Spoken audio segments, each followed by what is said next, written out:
celebrating junior bowling, elevating junior bowlers.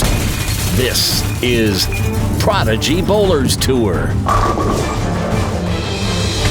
Live on tape from Bolero Roswell in Roswell, Georgia. This is Coach Randy, welcoming you to episode 109 of Prodigy Bowlers Tour, our third anniversary show. Hard to believe it's been 3 years since our first Prodigy Bowlers Tour bowlcast, and today a cast of 8 of our Roswell regulars gathered to celebrate 3 years of doing the show. You know, the actual date of when these shows began was in September, but it was episode 5, the November 12th, 2016 show, when we first gave the show its name and started calling it Prodigy Bowlers Tour, that we celebrate the anniversary. Today, the 8 kids who entered the field bowled a 2-game Swiss to winnow the field down to the final 4. A Swiss is where everyone bowls match play, and you get 30 bonus pins for each time you win a match.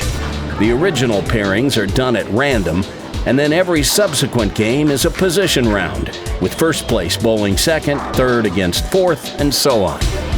So let's meet the 4 kids who secured their spots in today's Stepladder finals. Bowling in the 4th position is Anthony Smiga. Anthony won our first anniversary show. He'll face the winner of our wild card round in match 1 today. Then the winner of that match will bowl our number 3 seed, Nick Dissinger. The winner of that match will advance to face our number 2 qualifier, Alison McGowan. And the winner of that match will bowl for the championship today against our tournament leader and the defending champion in this event, Christian Manel. Now, as has become customary this season on Prodigy, the final spot in the stepladder will go to one of the kids who failed to qualify for the top spots in the stepladder. Today, that means 4 kids will bowl in the wild card round to determine who will get that 5th spot in the stepladder. The wild card round today will consist of a 9th and 10th frame roll-off with 1 player advancing. So let's get this party started with the number 5 qualifier, Hunter Moffitt. He finished just 2 pins behind our number 4 qualifier, Anthony Smiga. And because Hunter finished higher than all the other wild card contenders, he got to choose which lane they'd start on. Oh man, and that messenger saved him from a 7-10 split as the 10 goes out late. And that puts a smile on Hunter's face.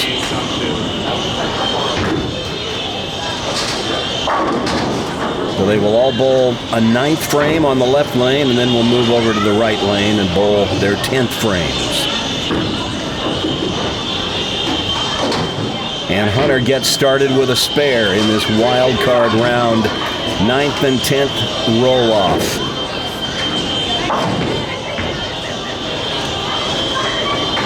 Tristan will be next to go.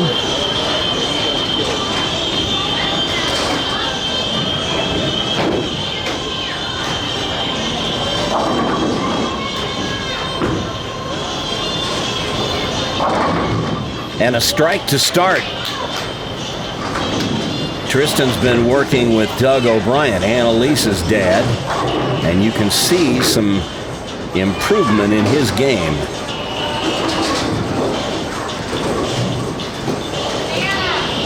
And now Brandon.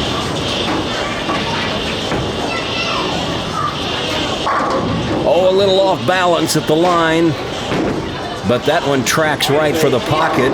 High flush, and Brandon starts with a strike. So next to go is Faith. Faith, as you saw on a recent episode, has recently converted to 2-handed, and she's still kind of getting the hang of it. Not quite generating the speed she's going to need, but this different style gets her fingers below the equator of the ball at release, and I think in the long run it's going to be a positive change for her. And I'm not sure why she's throwing it one-handed at spares. When you shoot at the 5-pin, you're essentially throwing a strike ball, so just throw the strike ball. Anyway, we move to the 10th frame now in the right lane. Hunter with a spare working, a possible 50. And Hunter smashes him for his first ball in the 10th. He can't shut out Tristan or Brandon, but he can put some pressure on them and force them to get the first 2 strikes in the 10th.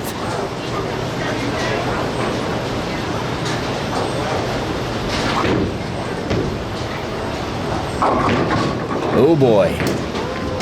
The Greek church, the 4, 6, 7, 9, 10.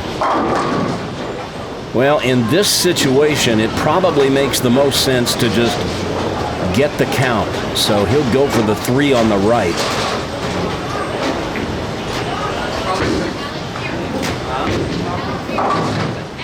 And a little unlucky, he leaves the 10 pin. So that's 7 out and a total score of 37. So Hunter is in a precarious position now.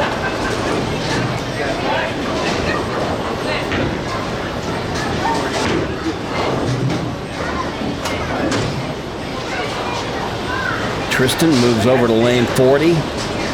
With a strike up, he can go off the sheet for a 60.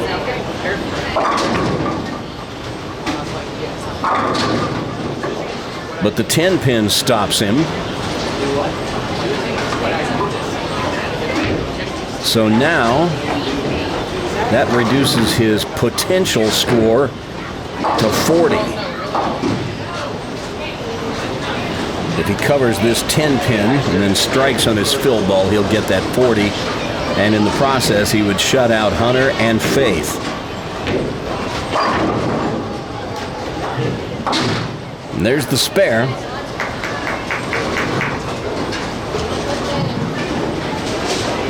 So now we have a couple of very interested bystanders now. Hunter and Faith looking on, hoping they'll still be in it.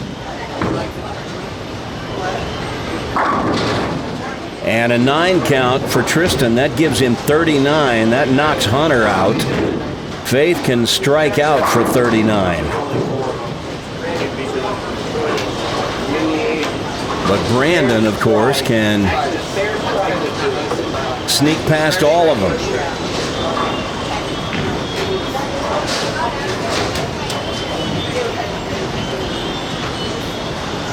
A spare and a strike would give him 40.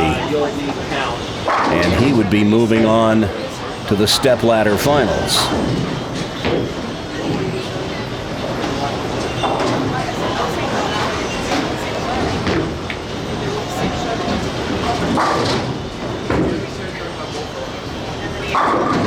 Crunch. So he's going to need 5 pins on the next ball, and that would be enough. As Hunter waves goodbye, he knows he's done.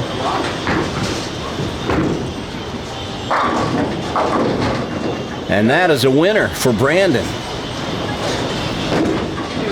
So he's the one that will advance to the Stepladder finals. Even if he misses this 4-pin, he'll end up with 48. And that's exactly what he did. Faith can only get 39, so it's Brandon who is advancing to the Stepladder finals. He will be the 5 seed. We'll go ahead and let Faith finish out. Although this is more or less moot. There you go. She turned away and never saw it, but that's a strike, a Brooklyn, but a strike.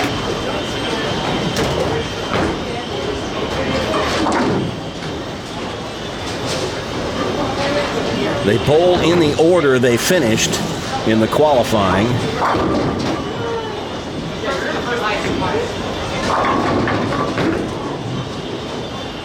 So with a conversion here, Faith would finish with a 29. Not what she was looking for, but a credible finish.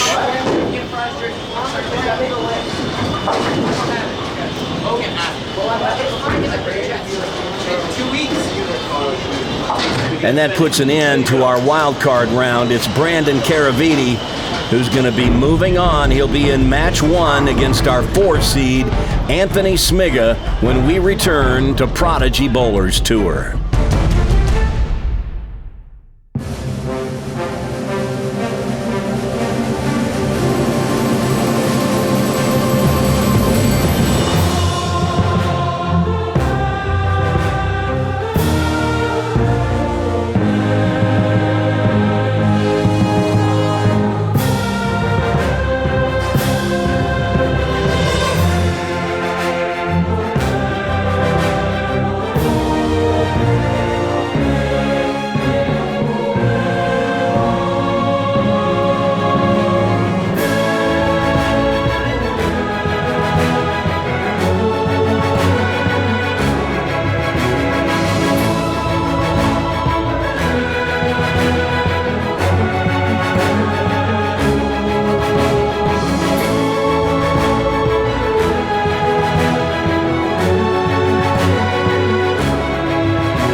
Mike Bush, Bob Richards. Mike is on top of sports. Bob is under the weather. If it strikes, if it splits, if it spins, if it hits, nobody shows you more stuff than Mike Bowl-em-over Bush. Bob, on the other hand, is weatherman. Bob and Mike, good sports through all kinds of weather.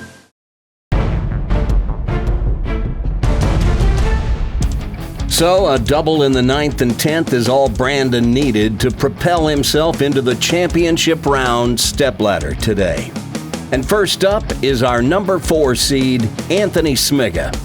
Anthony won his first Prodigy Bowlers Tour title on our first anniversary show. And you can bet that he's thinking today would be a good day to make a return trip to the winner's circle. And that's enough. But Brandon Caraviti stands in his way, and Brandon looked solid in that wild card round. Now, here's how they got here today. As I mentioned at the top of the show, we bowled a 2-game Swiss. In Game 1, Nick tossed a 256 against Anthony, who fired a solid 221. And Christian Manel's 203 was enough to beat Hunter Moffat's 185, netting Christian those 30 bonus pins that go along with winning a match. Brandon's 202 was enough to get past Tristan Davis's 176, and Alison McGowan's 197 netted her 30 bonus pins against Faith's 161. Then we repaired, and Game 2 was a position round, which is the essence of what a Swiss is. In a Swiss competition, all games except the first are position rounds. And in Game 2, Christian got the best of Nick, 215 to 151, to give Christian the bonus pins again. Alison got the better of Brandon, 188 to 173, to sweep her 2 matches and give her those valuable 60 bonus pins. Hunter's 202 edged Anthony's 198, but still left Hunter 2 pins shy of Anthony's overall pinfall, even with the 30 bonus pins Hunter got. And Tristan's 202 was enough to get past Faith as she struggled in her second game. Now, these kids are bowling today on the 2015 USBC Open Championship El Paso singles doubles pattern, 39 feet in length, so they'll get some back-end ball motion. And at 27 milliliters of oil, the fronts may play a little slicker than they're used to. But with less than a 2-to-1 ratio, these players better, by golly, hit what they're looking at, because the oil pattern is going to offer no help at all in guiding an errant shot to the pocket. So, Here we go with match number 1. Anthony was the higher finisher, so of course he had the choice of starting lanes, and I think in this case he wanted to end on the right lane, so he's opted to start the match. And a wide one to begin, missing the head pin, and Anthony's got the 1-2-4.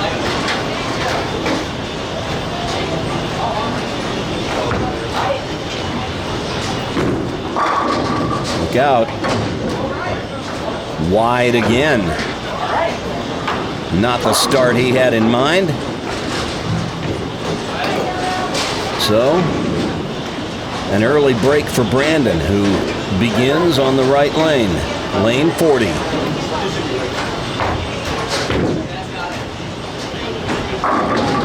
And he trips the 4.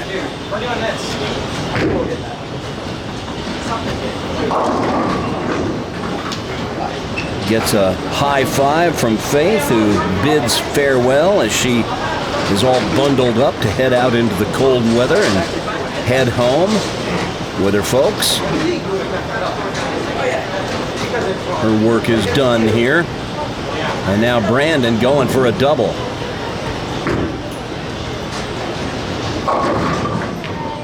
Not to be.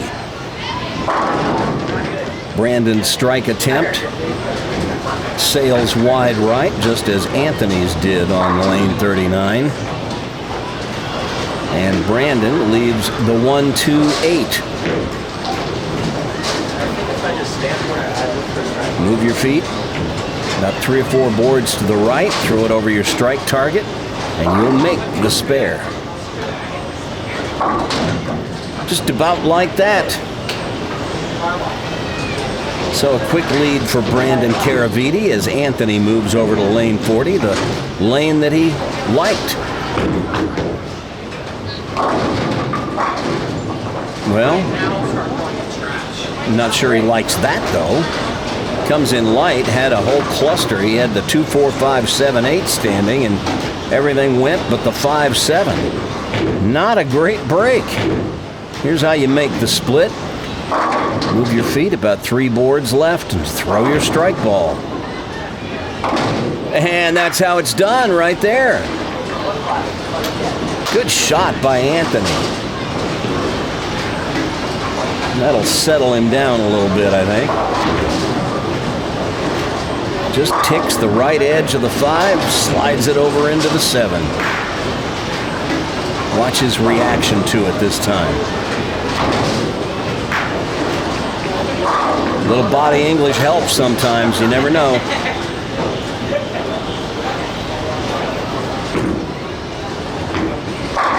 And he liked that one for sure.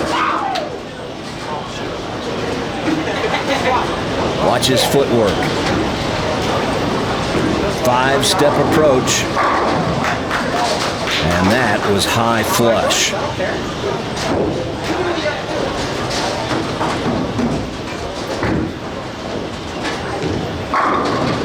Brandon puts one right in the pocket, and he does his celebration dance.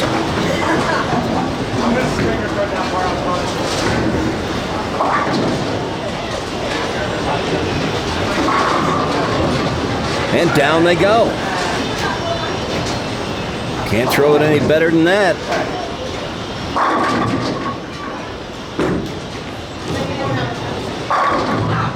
And another solid one by Brandon. And it brings out his crazy side.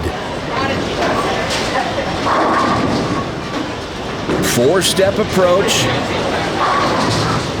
10 in the pit. All right, Anthony's got some digging to do. Oh, and that was a pretty good ball. Just a little high.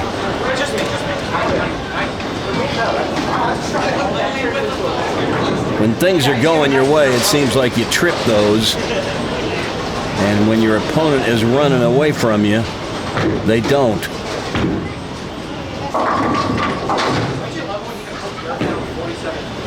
But a spare for Anthony, and he's still in it. Trailing by just 22.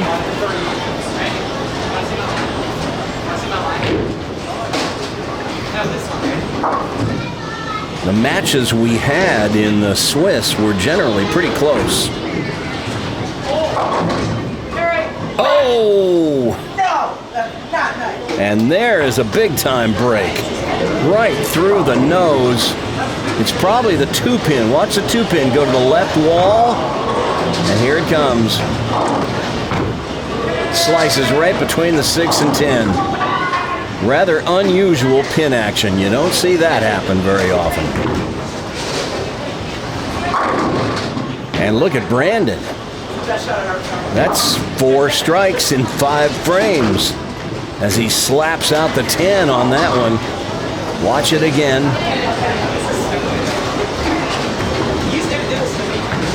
Swings it out to about the 6th board, I'd say. And just chops out the 10 pin.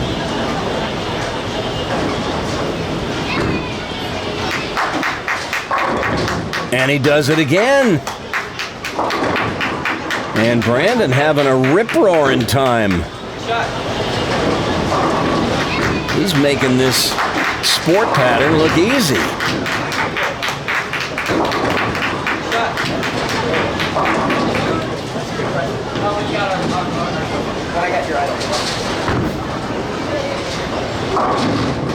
And Anthony through the nose and just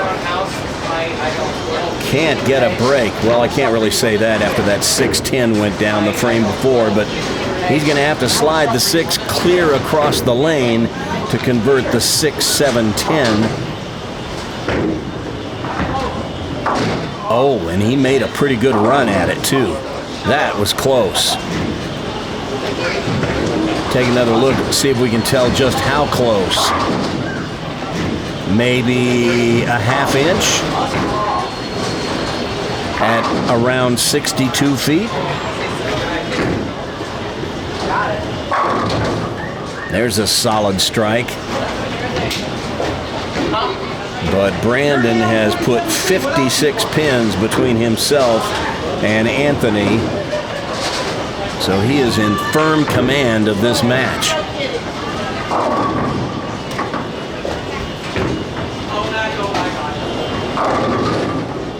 Well, he was. But that one gets away from him. And he's left the 2-8-10.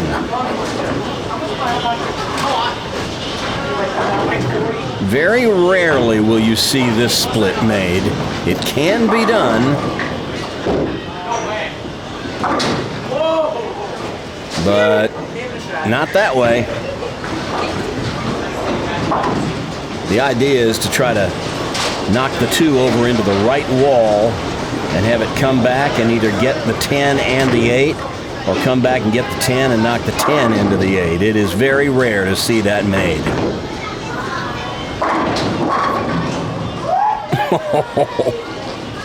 Well, can't throw it a whole lot better than that, but a stone 9 for Brandon, just to remind him that not everything goes your way in bowling.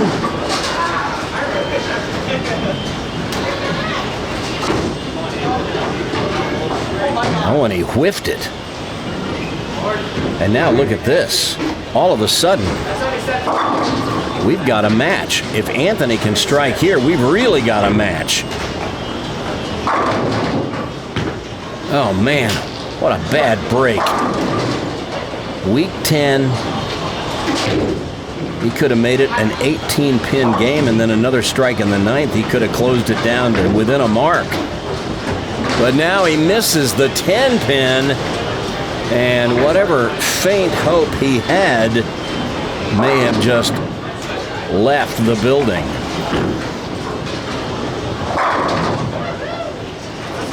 That was an anger strike right there. Taking out a little frustration on the pins. Good ball, though. He's thrown some nice shots this game. It's just a few errant ones have been sprinkled in. And Brandon is just zeroed in. Save for that one wild shot in the 7th, where he left the split. He's been right on target. Watch this. He just steamrolls him.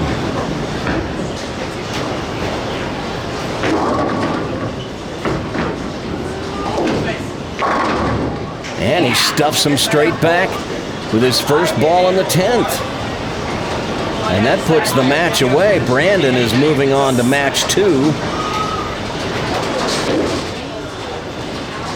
And Anthony, knowing that his fate is sealed, will go ahead and finish out. And he gets all but the 1 in front, or as I like to call it, the stone 1. What did Brandon eat for breakfast this morning? That's what I want to know.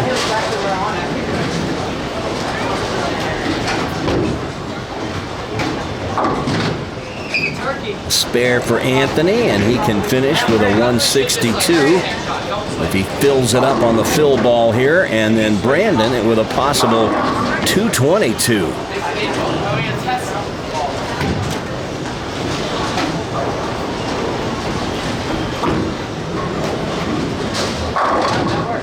Which is exactly what he gets after a Brooklyn strike.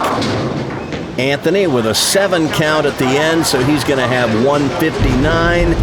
It's Brandon Caraviti who wins match 1, and he's moving on to face Nick Dissinger next.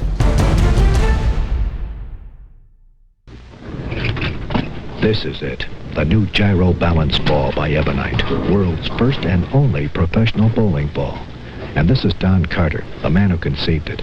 Over there, Carmen Salvino, Ray Bluth, Harry Smith, Bill Allen, and Billy Hardwick. Some of the greatest bowlers in the world today. Every one of these men bowls for a living. And every one bowls Ebonite's new Don Carter gyro balanced ball. Custom balanced to control your hook precisely. Custom weighted on top to put the power where the pins are. Why are so many pros making the big switch to Ebonite?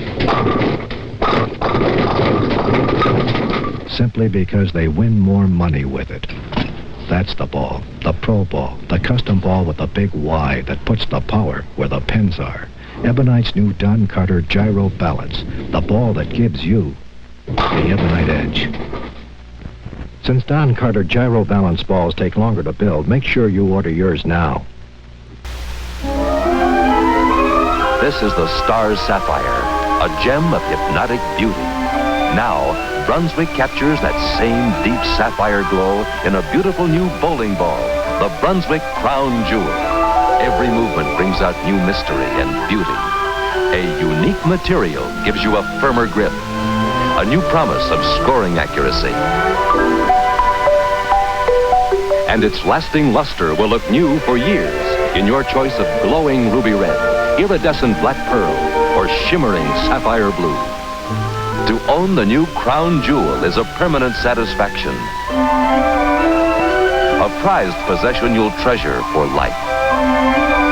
Made only by Brunswick, the #1 name in bowling. Step into fun. Learn to bowl free. The fast and easy Brunswick way. Sign up at your favorite lanes today.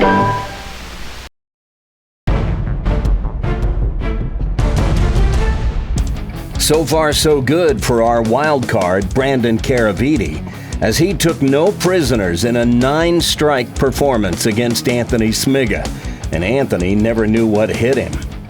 So, on the strength of a 222 to 159 victory, Brandon advances to match 2, where he'll face our #3 qualifier today, and the reigning Prodigy Bowlers Tour Player of the Year, Nick Dissinger. Nick won just about at will last season, but he's looking for his first victory on Prodigy in the 2019-2020 season. If Brandon Caraviti keeps bowling the way he did in that first match, he's going to be a tough out. This promises to be a very interesting match.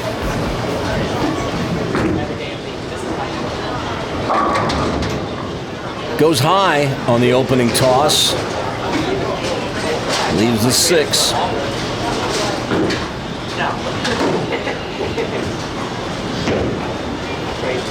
He'll go cross lane with his plastic ball at this. and has no problem covering the 6-pin. Well, a year ago on Prodigy Bowlers Tour, Nick Dissinger seemed to win at will. See if he has similar good fortune this season.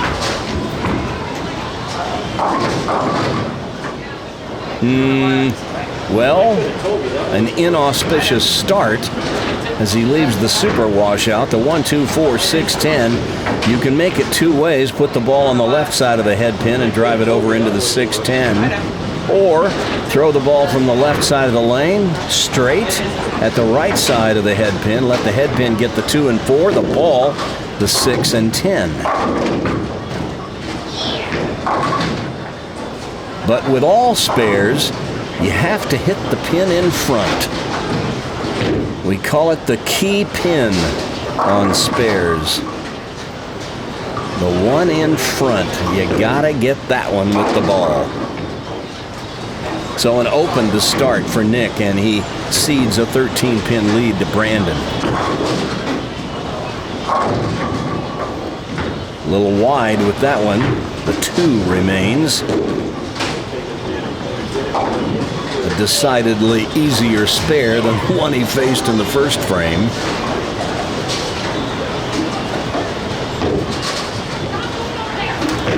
Wouldn't expect he would have any difficulty at all with this. And he hits it square on the face.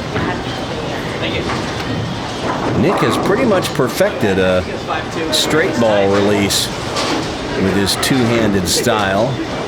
Very effective at spares.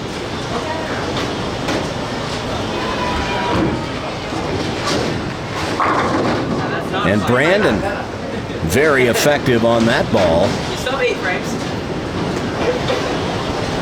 Right in the pocket and 10 back. Watch this. Out to about 7 that time, and well, that ball just tore through the pins. Brandon's usually pretty good if he can finish in balance. He was in perfect balance that time, and that ball right in the pocket again. What causes Brandon to sometimes fall out of balance is he gets his weight so far forward and out over his toes that he has to fall off to the right to catch himself.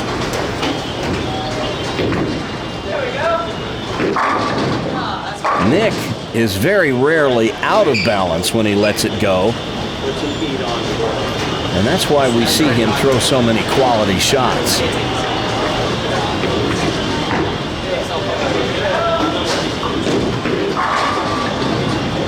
Can't do it any better than that. That one was textbook. But he's got a 23-pin deficit to overcome. Throwing up balls like that, and he will. 6-step approach. Sometimes he takes 5.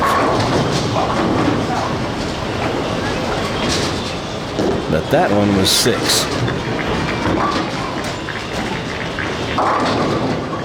Well, Brandon pulled that one, and now he's got the 3-10 baby split. Put the ball on the right side of the 3-pin, let it deflect off into the 10.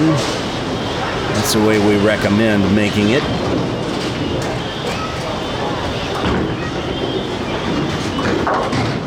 But he gets too much of the 3-pin. And there's an open frame, so Brandon goes from an 11-pin lead to being a pin behind Nick. And Nick with a couple of strikes up.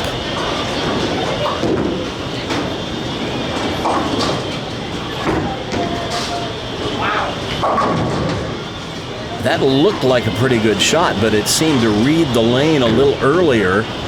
I'm not sure if he took a little speed off of that one, or if it's just transition and maybe it's time to move. Not much to do with this split. Well, that's not what we recommend. You want to get the 2 on the right. I think that ball just hung on to him a little too long.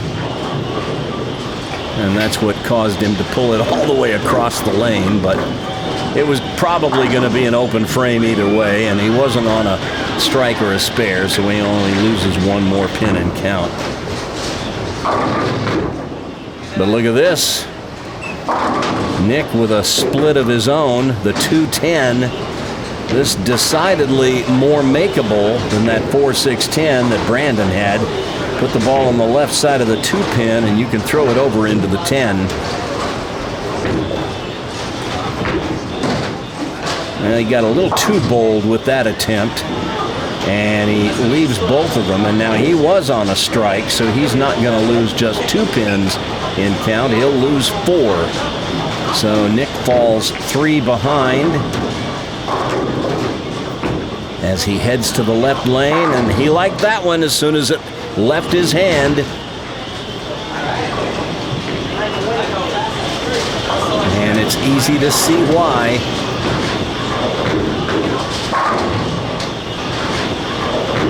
He knew that was good right away.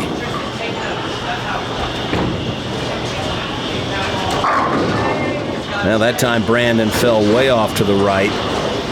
And that is caused by him kicking his trail foot way up in the air. Watch this. Watch his right foot way up in the air. It's almost as high as his head. And you're not going to stay in balance that way. Needs to keep his shoulders back some and his trail leg down.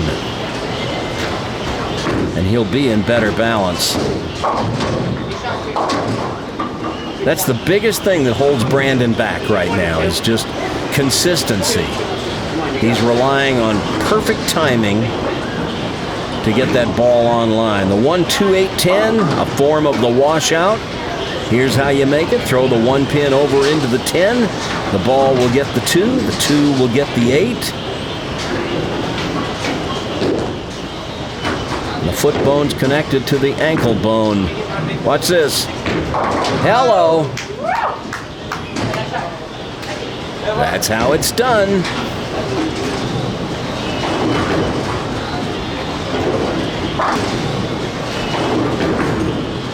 Over about 11 at the arrows, and here it comes.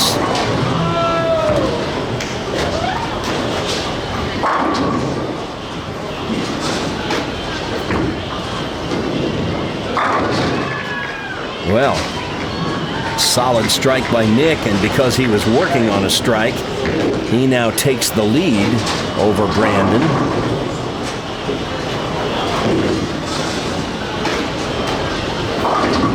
See how Nick keeps his shoulders farther back?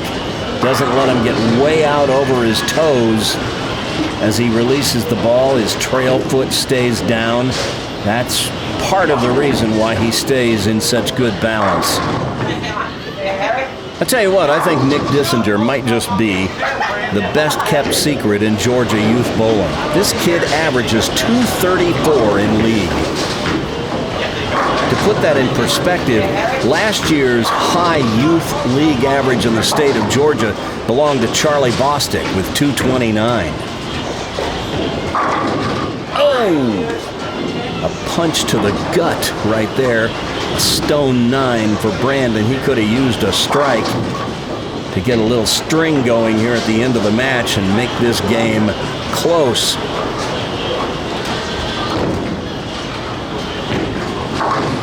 But he covers the spare.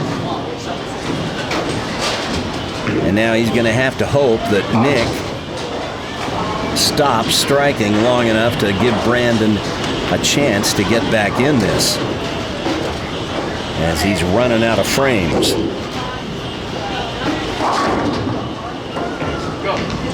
Better balance that time. You could see him at the line. Brandon didn't fall off on that shot. Watch this. He sticks the landing, and that ball just drives through the pins. Sucks them off the back of the pin deck like a vacuum cleaner. And Nick shreds the rack just to let Brandon know that he's not going to go quietly. And Nick takes a 28-pin lead. So let's do the math. Brandon can strike out for 203. Nick is going to need the first strike in the 10th and then good count to shut out Brandon. Hello. Pins didn't have a chance on that one, as he just ripped them apart. Now, it's not quite over yet. Brandon is going as if he thinks it's out of the wood. Well, it is now. He needed to strike out in the 10th and hope Nick fouled or something here, which he does not do, but it's academic. The match is decided. Nick Dissinger has won match 2. And we'll move on to face our 2 seed, Alison McGowan. And Nick will finish with a 231. And Brandon will not. I don't know what that was, but it's Nick Dissinger who advances up the step ladder. Alison McGowan is our 2 seed. She will step into the picture next. After years of research, the high-tech laboratories of Columbia 300 have created the most advanced urethane bowling ball ever made. The 100% urethane Columbia 300 U-Dot. The extraordinary U-Dot solves the inherent problems of lope and wobble. Its devastating pin power and superior lane control characteristics are unequaled. If you bowl to win, the Columbia 300 U-Dot is the ultimate weapon. It's like no ball ever made before. Sold only in lanes and pro shops. You're about to see the power of subliminal advertising.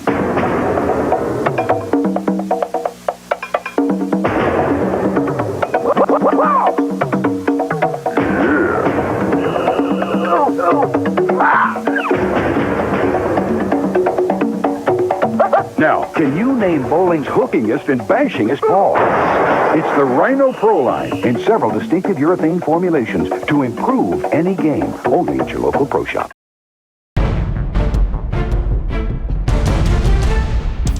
Well, Brandon started the second match about like he finished the first, with a flurry of strikes. But just as Nick started warming up, Brandon started cooling down. And as we learned last season, once Nick gets lined up, he's hard to beat. So it's Nick Dissinger who advances to match 3, where his opponent is Alison McGowan. Alison's been flirting with the lead these past few weeks on Prodigy, and today she finally broke through and made the stepladder finals without having to endure a wild card round to get there. She swept her 2 Swiss matches in qualifying and bowled just a tick under 400 scratch for her 2 qualifying games. But she knows she'll need to bring it to get past Nick.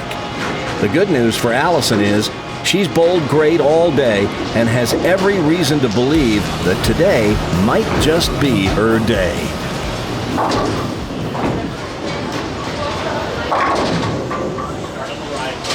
A high hit by Nick leaves the 6-10, and he's going to have to be a little careful with this because it looks like that 10 pin got moved a little to the right, so these 2 pins are spread just a bit. And that straight ball, almost a backup, especially effective when you have a situation like that. So Nick gets his spare in the first. And now Alison McGowan, who will celebrate her 15th birthday in just a couple of weeks in early December.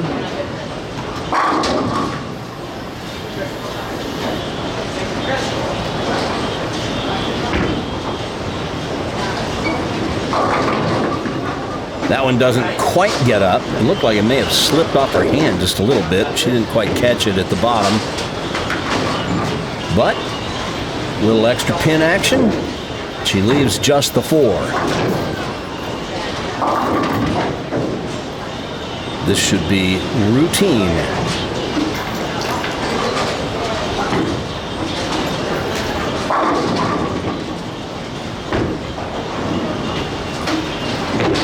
She goes with a plastic ball straight at most of her spares and covers the 4-pin. So they're even after the first frame. Nick, 17 years old. This is his last year in our youth program as the USBC rules change next year. And if you've already turned 18 by August 1st, you are ineligible for youth league starting in the 2020-2021 season.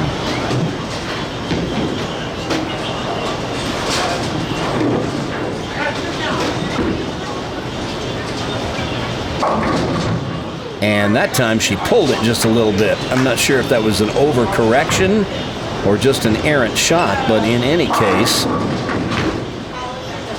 she'll have to just take her medicine here, go for the count. She'll take the 4-7 on the left side of the lane and go quietly.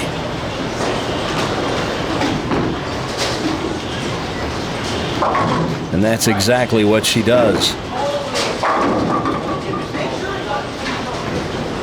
So an early advantage for Nick,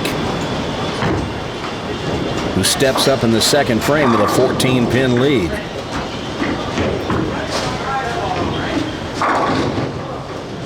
And he whiffs the head pin and leaves the 1-2-4.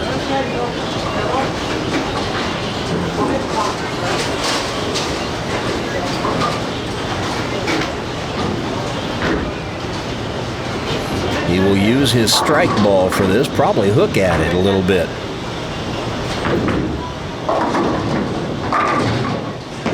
I can guarantee you he did not mean to hit the right side of the head pin.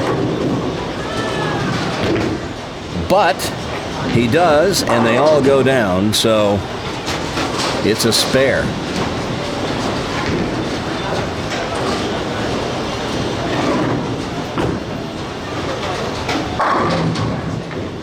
And that ball just a skosh high. A skosh, just maybe slightly more than a pinch.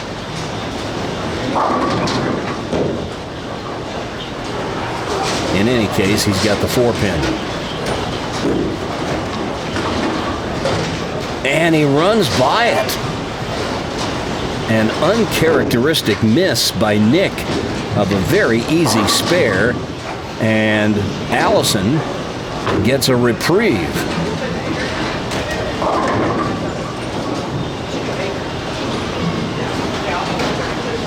See if she can take advantage.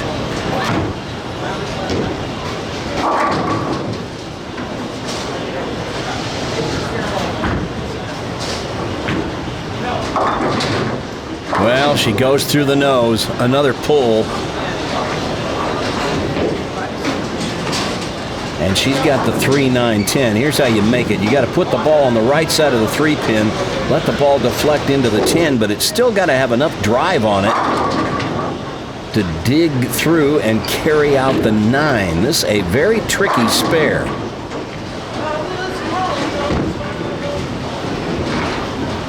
And Alison goes straight at it. Now, I got to tell you, that's not the way we typically would coach that. But Alison knows she doesn't throw the big hook, and so she goes with her strength. She goes with the straight ball and tries to kick the 3 over into the 10 while getting the 9 going at it that way. And I got to tell you, you got to play to your strength. I applaud that method. If it's the better method for you, go with it. She comes right back with a mixer and gets them all to go down. That looked a bit like the tossed salad strike, but you take them any way you can get them. Hit them thin and watch them spin. See the head pin go to the left wall and come back and do all the damage.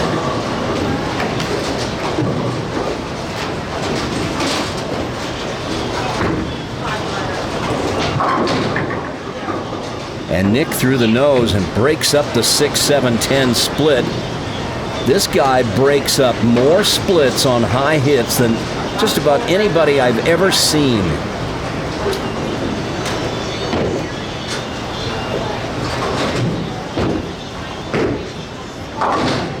And goes straight at the 6-10 and makes it. And in the process, maintains his 10-pin lead.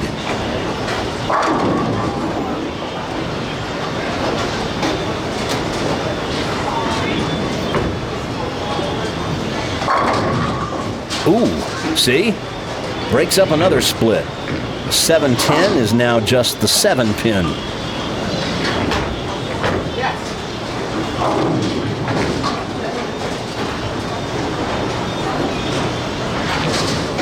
And I would expect he will go straight at this.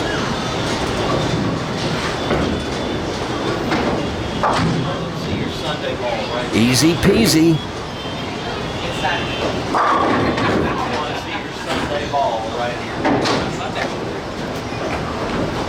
So, someone encouraging Alison to show us her Sunday ball. If you've ever heard the expression, wear your Sunday best, that's where that comes from. Show us your Sunday ball right here, Alison. A strike to take the lead. And there is her Sunday ball. Even if it is Saturday afternoon. And she gives a clap back on that one. Watch this. Right over the second arrow. And right in the pocket. 10 in the pit. One more to extend her lead to 11. And book 'em, Dano. Watch your footwork. 4-step approach. Very simple, not a lot to go wrong.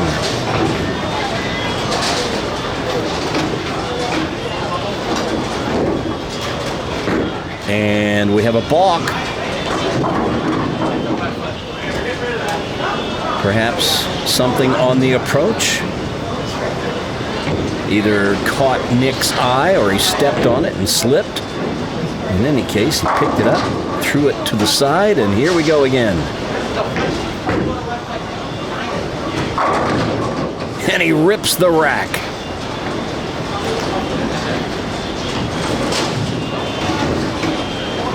Watch this approach. Watch how close the ball is to his ankle. That is for maximum leverage.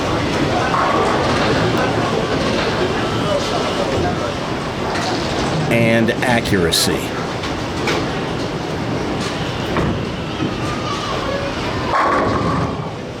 This guy does so many things right.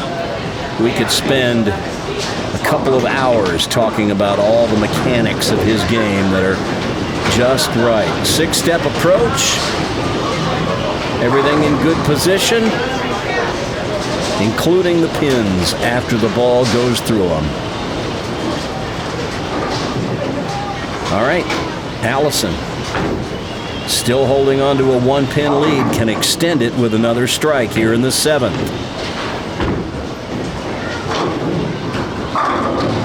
And she is not backing down. The Honey Badger don't care.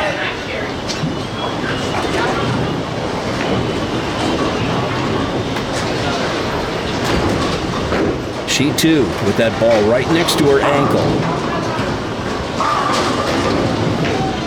And those pins have no chance when you hit them there. Can she keep the string going? She's got 4 in a row. Pulled it just a little left of the second arrow that time. You could see it off her hand. She breaks up the split, leaves an easy spare. But she leaves the door open for Nick, who has a double working.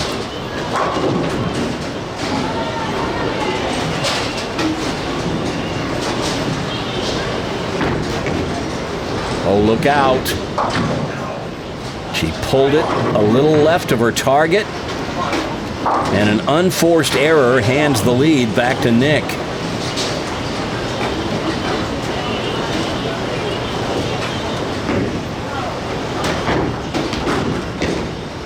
And now he can extend the lead to 13 with a strike here.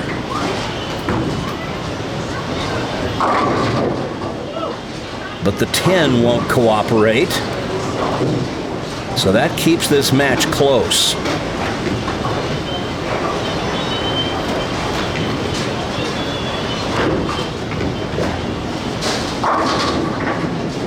He'll go cross lane at it.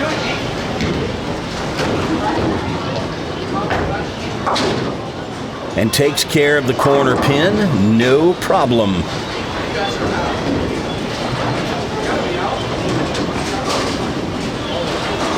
Well, anybody who thought this was going to be a mismatch doesn't know these two players. Alison can hang with these guys most of the time. Uh-oh. What was that?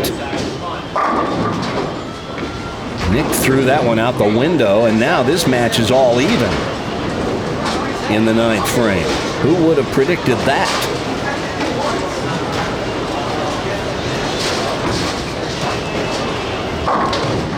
Nick covers the spare. But now advantage Alison. If she can put a strike up here and then get a double in the 10th, all the heat is on Nick.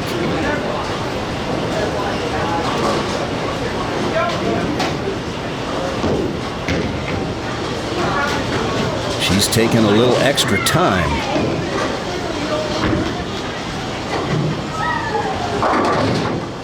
And that one was wide off her hand. She missed the second arrow by 2 or 3 boards to the right. She's got the 1, 2, 4, 8. Put the ball on the left side of the head pin. The ball will get the 2 and the 4. The 2 will get the 8.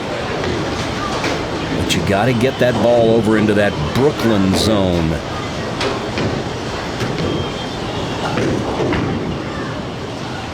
Get up. Chop suey. And she gives Nick a gift in the 9th frame.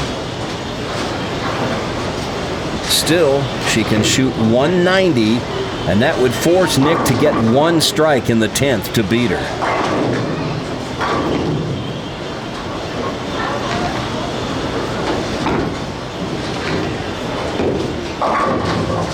Oh, no.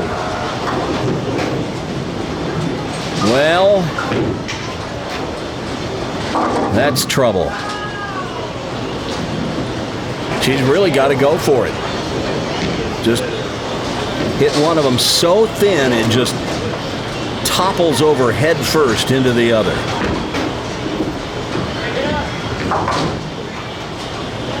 It's an open frame, a 169.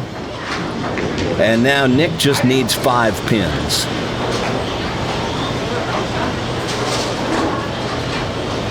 And I don't think he's going to have any problem getting that.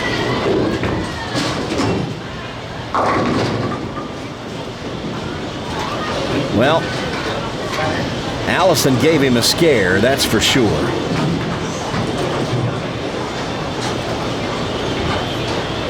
Couple of spares in the 8th and 9th for Alison, and we might be looking at a different outcome here.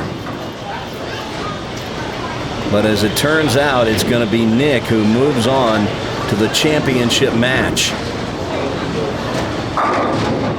He shoots 190.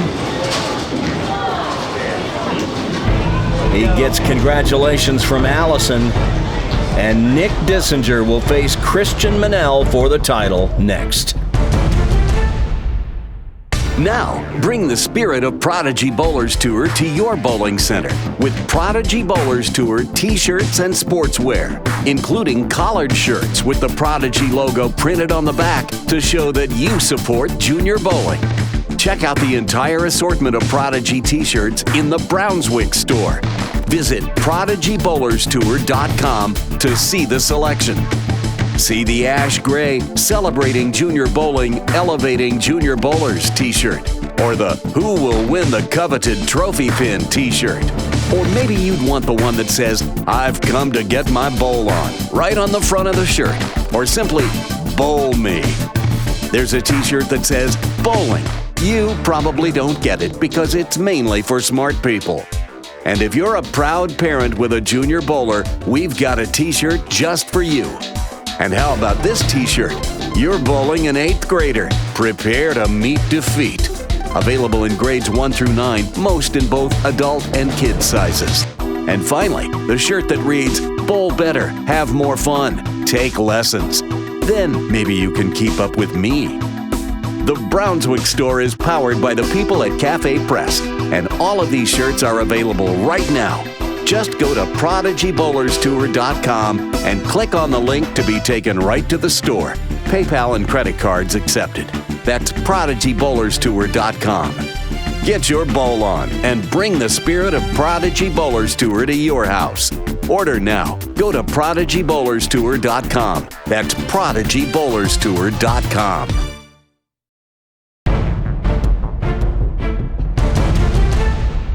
Well, if you ever wanted to make a good case for the importance of making spares, Exhibit A might be the match we just witnessed. Alison can be proud of how she bowled throughout most of the match, as she certainly gave Nick a scare, taking him to the final frames of their match. But 2 missed spares, the 4-7 she missed in the 8th and the 1-2-4-8 she chopped in the 9th, proved decisive. She makes those 2 spares, and there's the difference in the match. So while Alison can take solace from the fact that she took another step forward today, she'll have to wait until next time to sign the coveted trophy pin. Meanwhile, Nick Dissinger has climbed the stepladder and now will face our tournament leader and the defending champion in our anniversary event, Christian Manel. Christian got the better of Nick when they squared off in our Swiss qualifier, so he's got to have a mental edge going into this. But Nick is on a roll, having just won 2 matches on this pair of lanes. So which one has the edge? Who knows? But one of these 2 is about 20 minutes away from becoming the next champion on Prodigy Bowlers Tour.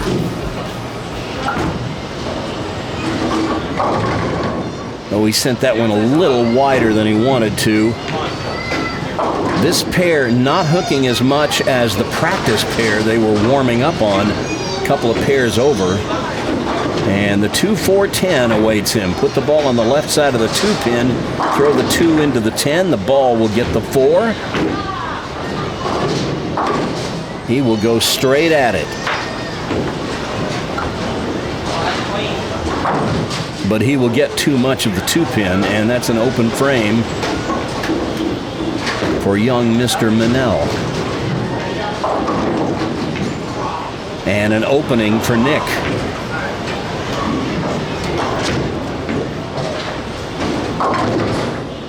Yikes! Up pops the devil. It's the Greek church, the 4, 6, 7, 9, 10. Couple of schools of thought. You can go for count by going for the 3 on the right. Sometimes you get lucky and make it or get 9. But I say if you want to make this, you go for the 2 on the left. Slide the 4 into the 9. If you hit it the back of the 9, it can fall forward. If you hit the front of the 9, the 4 can get him, but he's going for count. And early in the match, that's probably the smart play. I'd say most of the time that's the smart play.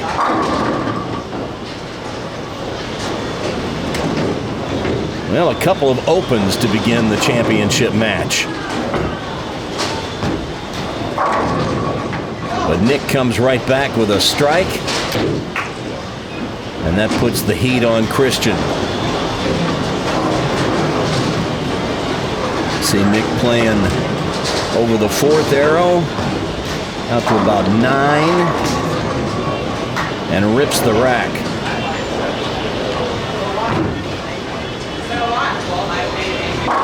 That's a line you never used to see very many people play back when I was bowling PBA in the 70s and 80s.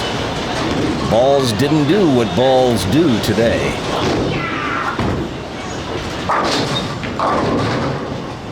Now this time Christian breaks up the 2-4-10. And he throws his hands up in disgust, but he's just sending it too wide. This pair just isn't hooking quite like the practice pair he was warming up on a little while ago. Hasn't been as much play on this pair. There's a spare.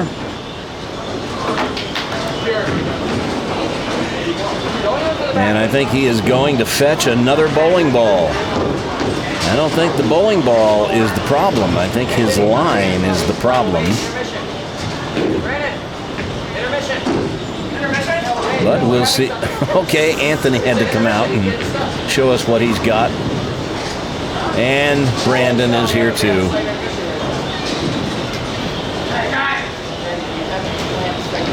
I want what they're drinking.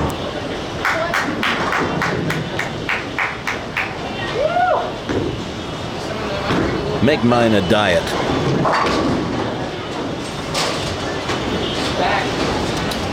All right.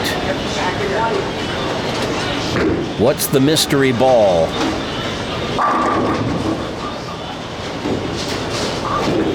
I think he went to get his Optimus.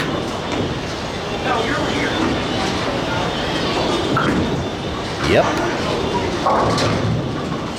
And I don't think that's the solution. That ball actually hooks a little less than the Crux Prime he was throwing. He tried to straighten out his angles a little bit, but doesn't get the same back end.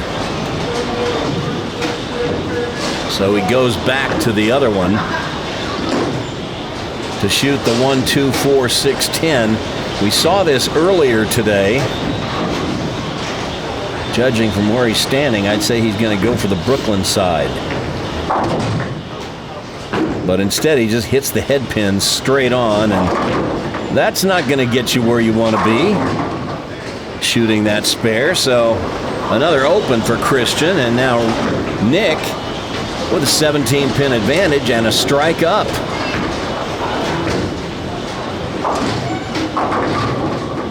And he trips out the 4-7-10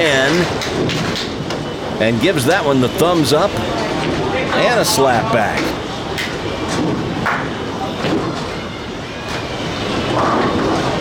Watch this. This is going to go just about right through the nose.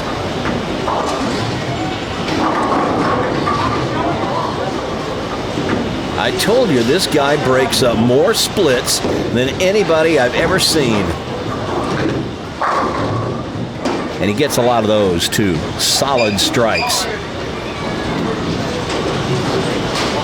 Now watch this. 1, 2, 3, 4, 5 steps this time. Earlier when we looked at his footwork, he took 6 steps.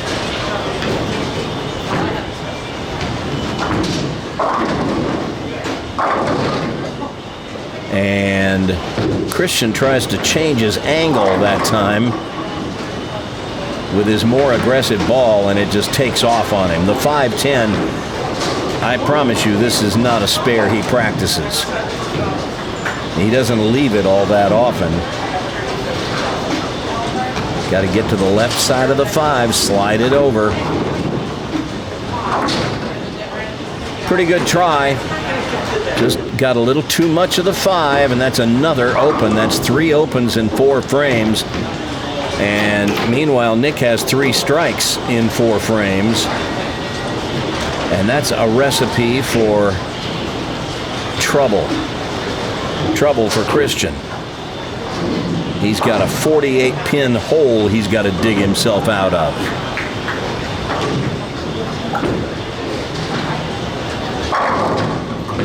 Well, a strike is a strike is a strike. I'm sure he doesn't love it. You can tell by his body language. He's confused. He hasn't figured out how to play this pair yet. But He got away with that one.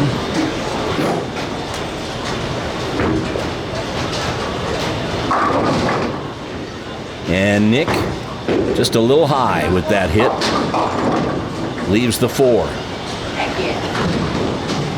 So the good news for Christian is Nick's string of strikes stops after 3. And there's a conversion of the 4-pin. So halfway through the match, and Nick holds a 47-pin lead. And Christian's got to get busy now, because I don't think Nick's going to wait around for him.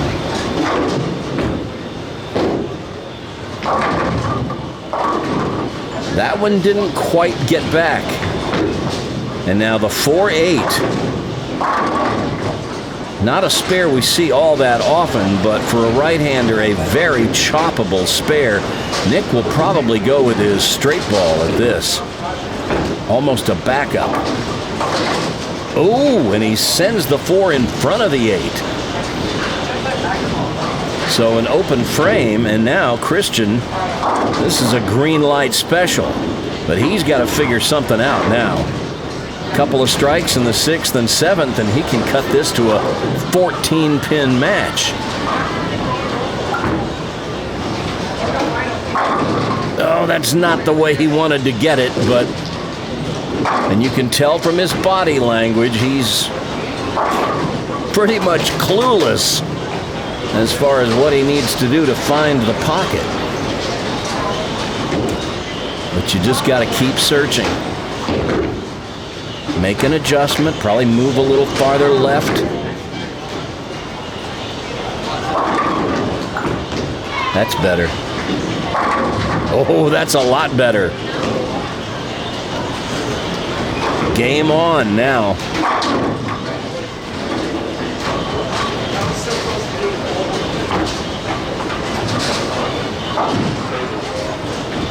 What was earlier a huge lead, now just 14 pins. Oh my goodness. What happened? Nick is down. We've seen his knee go out before. What happened here?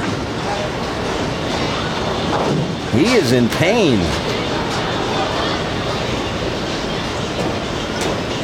Did his knee give way? See if we can see what happened. Did he hit? Oh, he hit his ankle. Oh man, that hurts like nobody's business. Well, I noted earlier in the show today that Nick does get that ball really close to his ankle.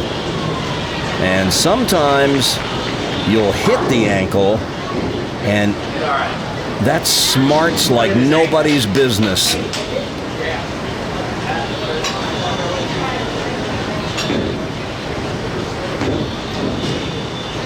And he's just trying to gather himself.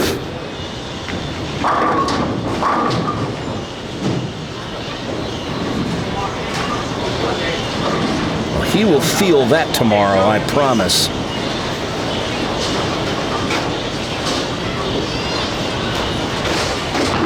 He's gonna gut it out. How about that recovery?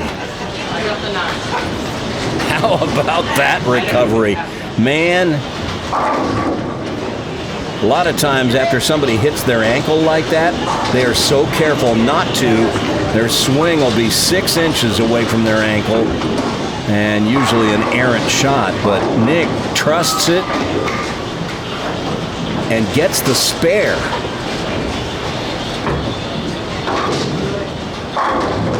And then follows that up with a solid strike.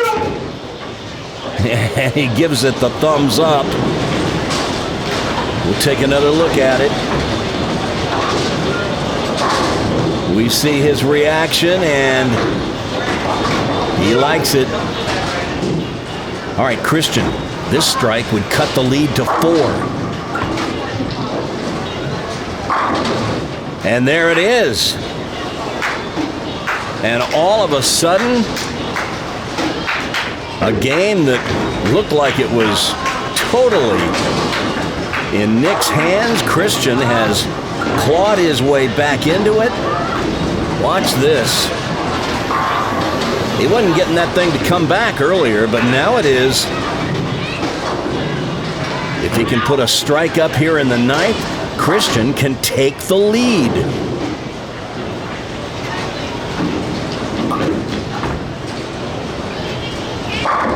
Oh! Ringing 10.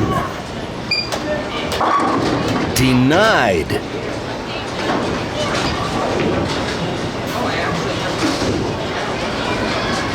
Well, just gotta be careful with this. Now is no time to be missing any easy spares. Go straight at the 10 pin. All right.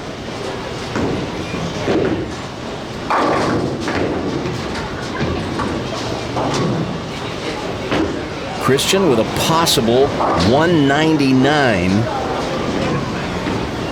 Nick going at a 194 pace.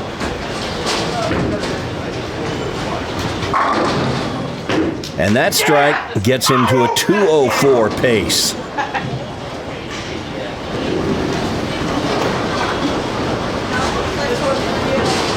Watch this.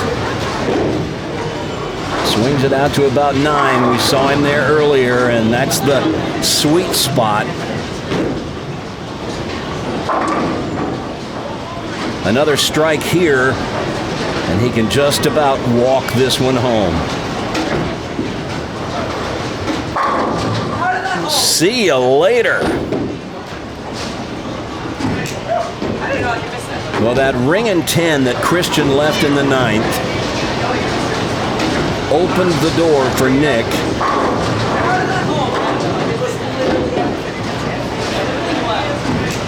And now Nick just needs to keep it on the lane.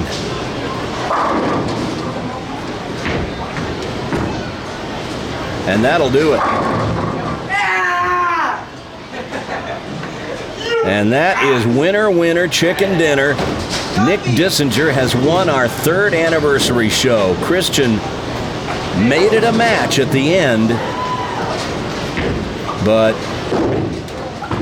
just had some trouble getting out of the gate. And this split he leaves in the 10th is pretty academic, as the outcome was already known. Nick Dissinger with a 223 game.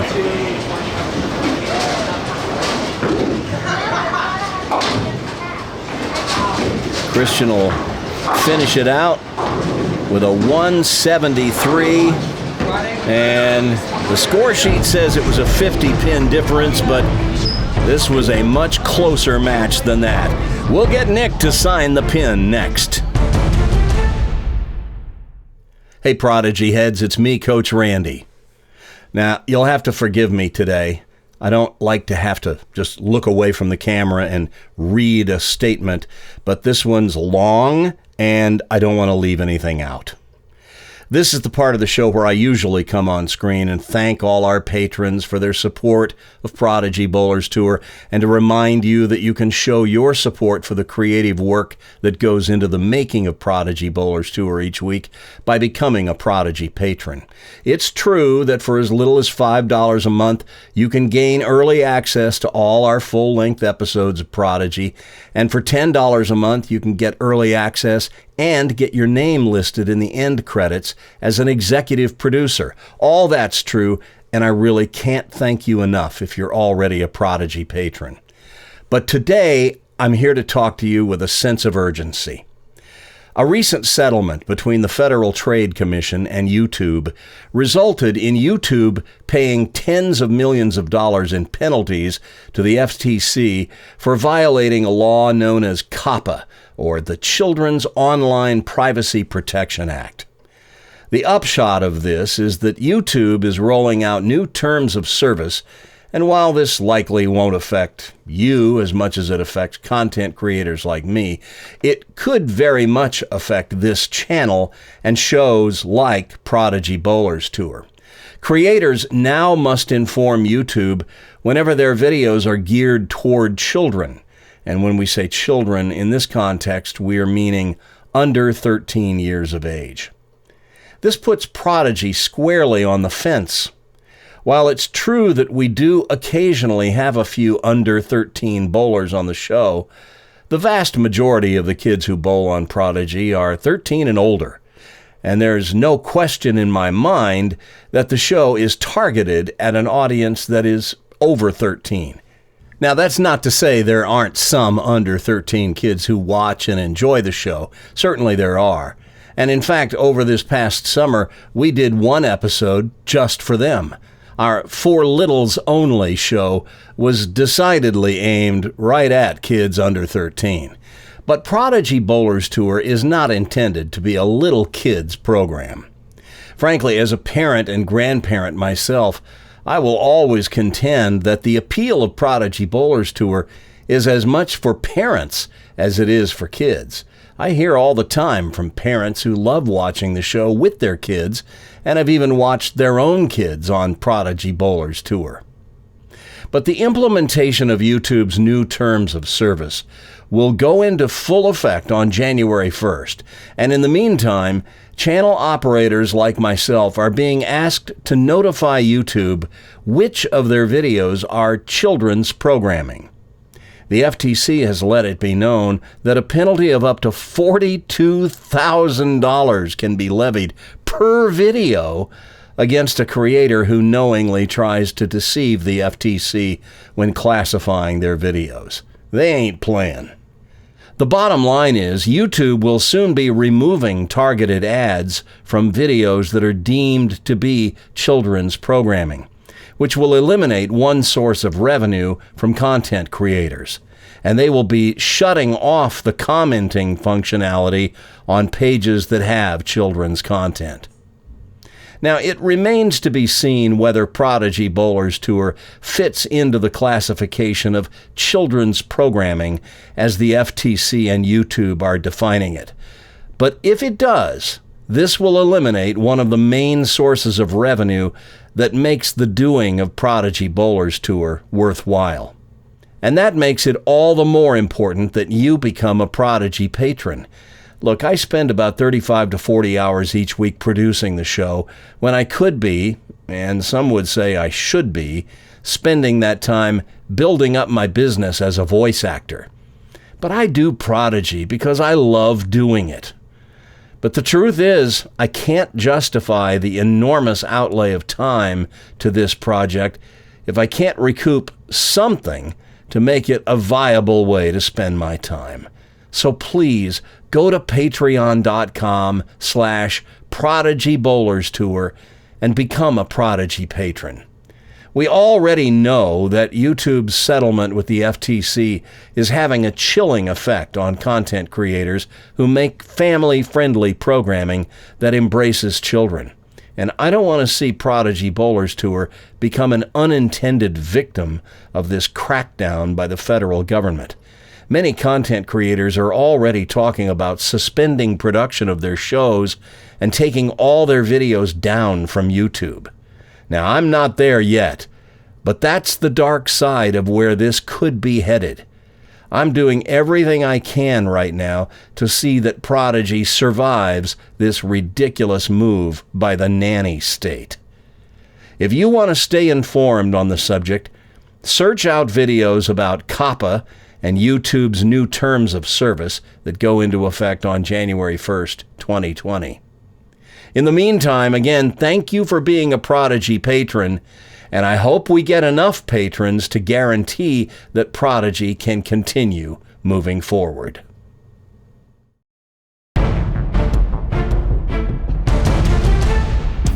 Well, there you have it, our third anniversary show. Hard to believe it's been just over 3 years since we started Prodigy. And I want to thank all our viewers for making it all worthwhile. And congratulations to Nick Dissinger. He was the strongest bowler on the show today as he turned back everyone on his way to winning. And that means Nick gets to sign the coveted trophy pin. What'd you shoot in league today? I shot 652. It's a nice 40-something pins under average. And then cheerleaders. It's Nick's cheerleaders, the Nickettes. Oh no, it's a surprise. I'm gonna take this. 650 in league today? Yeah. What'd you shoot here?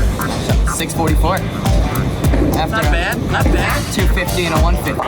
Not bad. Well, you came out a little shaky at first. Took a big effort for you to get past Alison. Yeah. You did. And Christian just gave you a big opening at the beginning. But he made it a match at the end, and then you just ran away and hid. Yeah. Don't know what he was doing. So you know what this means. Yeah. Get to signing.